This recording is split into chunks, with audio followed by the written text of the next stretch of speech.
Энэ гэгээ надад хамгийн их таалагддаг ажилтнуудын маань нэг юм байна. Их чадвартай хүн юм бэ. Гэгээ. Од.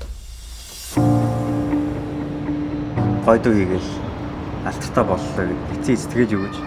Чи юусе хийж байгаа юмсаа таашаал авдаг юм шиг яриад бах юм. Чиний дүү зөндөө олон хүний жаргалтай үед нь хамт иж, өнөгтэй үед найз болж байгаа шүү.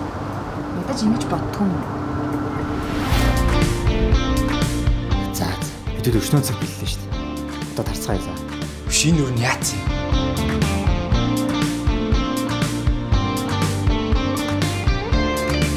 Чиний өвдөнд болдог гэсэн мэт үү? Хоёулын тоглоод үзэх үү?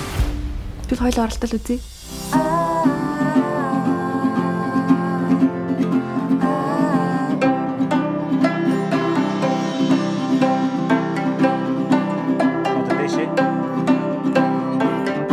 Чихээрээ биш.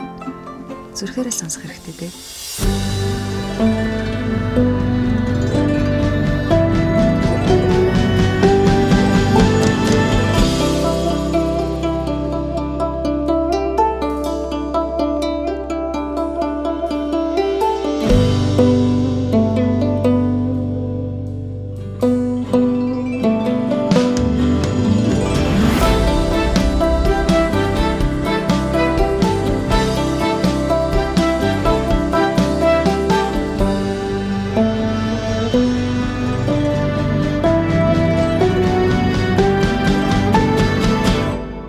Од ба гэгээ уран сайхны кино тун удахгүй.